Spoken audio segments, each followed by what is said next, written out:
Iya. Dan ngapain dok? Dok, hari ini mau apa dok? Ada apa nih dok? Jadi ini Jawab ini ya, jawab lawyernya aja ya. intinya ada seseorang yang melapor profesinya dokter, inisialnya AS. AS melaporkan terkait dugaan pencemaran nama baik. Seperti itu. Makanya kami hadir untuk memenuhi panggilan pihak kepolisian dalam rangka penyidikan ya. Penyidikan. Sebenarnya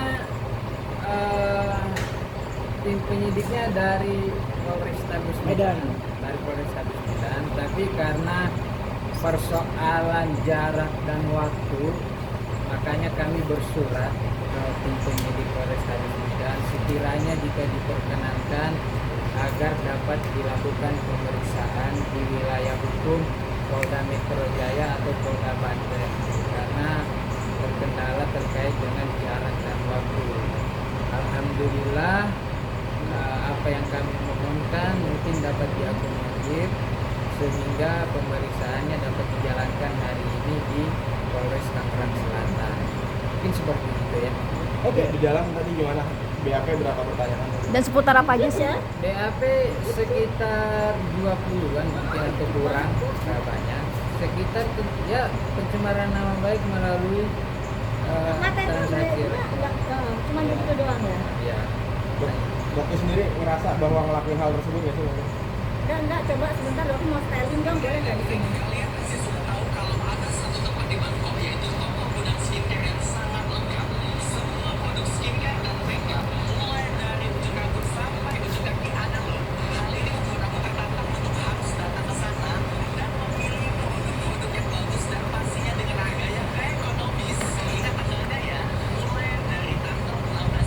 Iklan dok.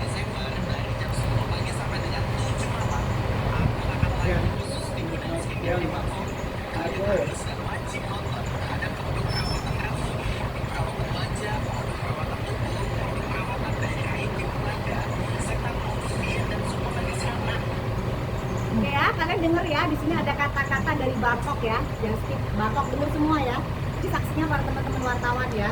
Ini salah satu ya, ada materinya di situ ya. Materinya di situ. Jadi intinya kan dokter detektif menyampaikan suatu ungkapan ya di media elektronik terkait dengan kegiatan-kegiatan justice dari Bangkok itu. Itulah kemudian Oke. dilakukan. Oke bang, pertanyaan begini, untuk menjadi seorang justiper, apakah tidak boleh profesi dokter? Atau begini, syaratnya apa sih untuk jadi justiper gitu loh? Ini kan produk kosmetik ya.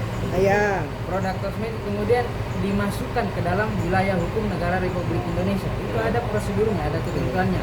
Salah satu ketentuan yang paling dasar adalah setiap produk kosmetik yang beredar di wilayah hukum Republik Indonesia itu harus memiliki izin edar. Kalau datangkan dari Bangkok, apakah punya izin edar dari BPOM RI? Pertanyaannya begitu. Jadi apa yang diungkapkan oleh dokter detektif melalui unggahan media sosial tersebut itu untuk menjaga kepentingan umum, menjaga kepentingan masyarakat agar masyarakat berhati-hati terhadap produk yang belum memiliki izin edar dari BPOM seperti itu. Jadi Badan POM tuh Indonesia ya, nggak ada yang namanya Badan POM Bangkok, Badan POM Thailand itu nggak ada. Dan berarti tidak ada hubungannya dengan bea cukai di sini ya, karena kan kemarin kalau dibicarakan dari dokter A sendiri bilang, saya kan juga tahu paham prosedurnya, SOP segala macam dia paham gitu, Nah seperti kalau itu. memang paham, kenapa kok didapatkan akun dari TikToknya dia, tertulis akun TikToknya atas nama siapa di sini? Kelihatan nggak guys? Baca nggak? Dokter Andrea Tukunfir. Kenapa dia menuliskan kata-kata seperti ini? Coba dong ada teman-teman wartawan yang bisa jelasin.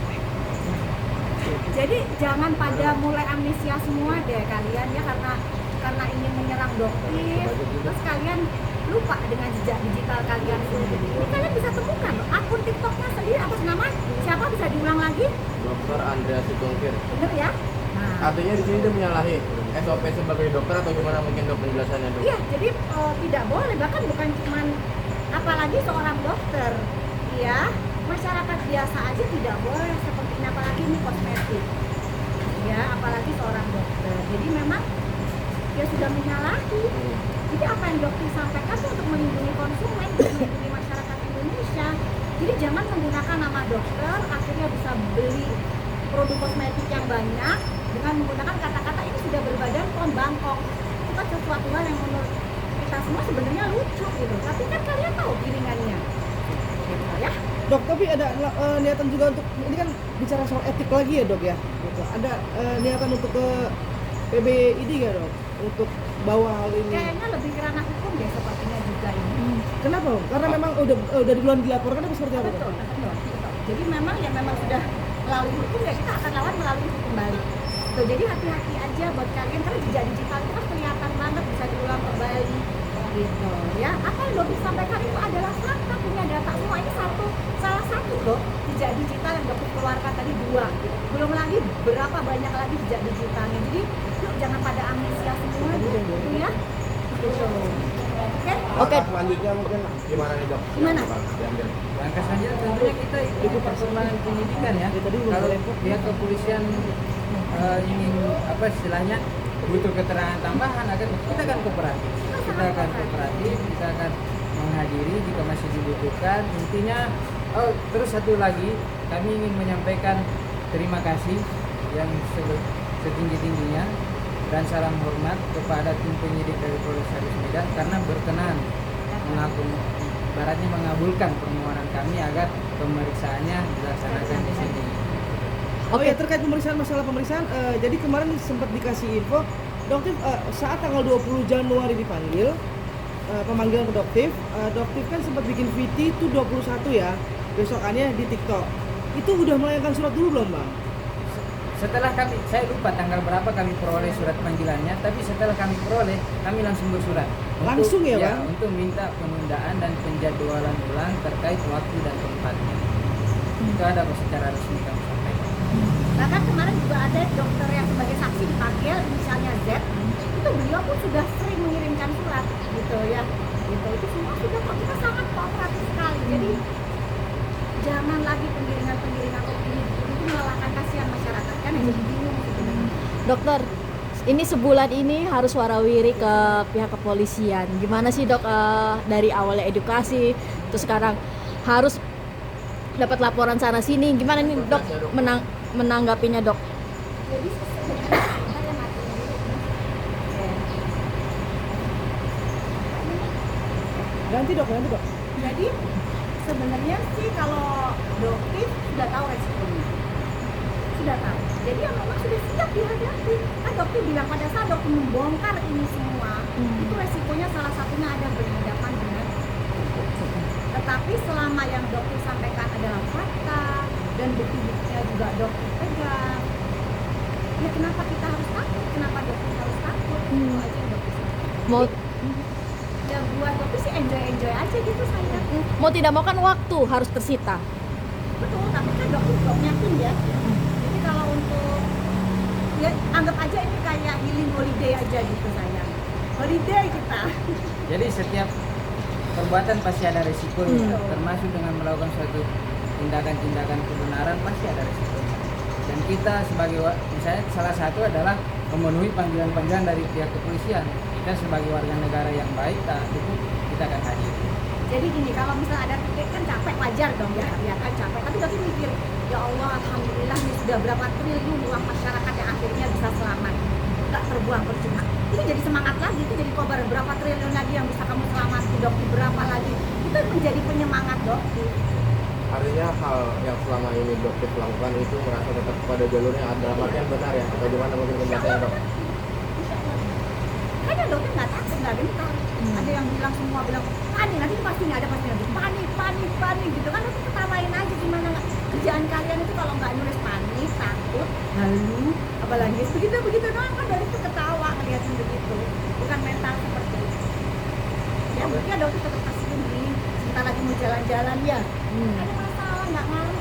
Doktif juga tidurnya juga pulas sekali, sangat menikmati hari demi hari. Alhamdulillah.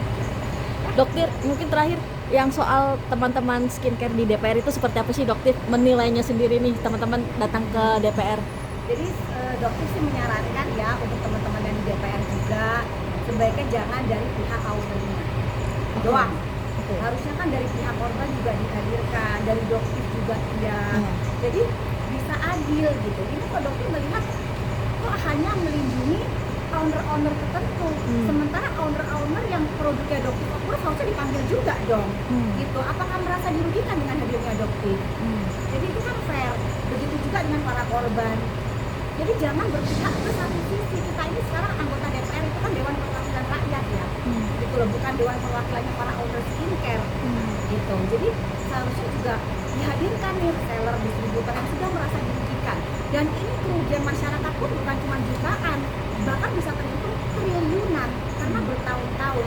Dan perputaran skincare itu kan per tahunnya juga belasan T, gitu ya. Oke, ada tambahan mungkin? Kemudian ini, itu saya dengar ada isu atau bahkan mungkin sudah beredar juga di media-media. Ada mungkin dari lembaga swadaya masyarakat tentang perlindungan konsumen gitu ya, yang berbicara sekarang bahwa saya dari tahun lalu mengajukan permohonan hearing ke DPR. Kok saya belum diundang? Tiba-tiba mereka ini dapat undangan. Ada apa sebenarnya ya? Sudah 2 bulan ya. Pak Gatot namanya yang dari Surabaya ya, Pak Gatot itu luar biasa, belum mengeluarkan uang dari dananya sendiri ya untuk melaporkan ke BPKN, dan ternyata sampai sekarang pun belum dipanggil. Tetapi beliau yang hanya mereka yang hanya sekian hari, kok tiba-tiba langsung masuk, ada apa nih? Baru diserahkan ke masyarakat. Ada pesan mungkin buat anggota DPR yang artinya mereka sudah memanggil beberapa owner ya, Dok? Insya Allah nanti Doktif juga ikut dipanggil kan? Doktif tunggu untuk segera memberikan paparan dan bukti-buktinya ya. Ada Ibaratnya diberikan kesempatan yang berimbang ya, untuk masing-masing mengklarifikasi, mengungkapkan fakta-fakta dan kebenaran, supaya ya, kebenaran itu benar-benar ada gitu. Oke, Dok, sorry, Bang, sorry, maaf gini. Saya juga berpikir gini, Bang. Jadi kalau BPOM itu kan kita Indonesia di Indonesia ya, Bang. BPOM Indonesia. Thailand punya BPOM sendiri lah bahasanya kan. Ya. Kalau saya ke luar negeri, saya bawa kosmetik, berarti saya bisa kena boleh saya jawab? boleh, ya? Dok, silakan. Kalau itu sih boleh-boleh aja. Ada yang namanya untuk pemakaian pribadi. Tapi kalau sampai kita beli misalnya 200 pieces, nah 300 pieces, nggak mungkin dong untuk pemakaian pribadi seperti itu. Jadi ada yang namanya SKI, surat keterangan impor. Nah itu yang harus kita urus juga. Itu ada semua aturannya. Jadi bahkan di video yang tadi pun yang sempat kita tunjukkan juga ke penyidik itu ada apa perkataannya kan sudah ditransfer. Ya, ada terima kasih yang sudah transfer. Nah, Pada saat makasih live dia ya. transfer maksudnya di mana? Berarti kan jelas di situ dia jualan. Kenapa sekarang jadi diputar balik gitu ya? Jadi jangan.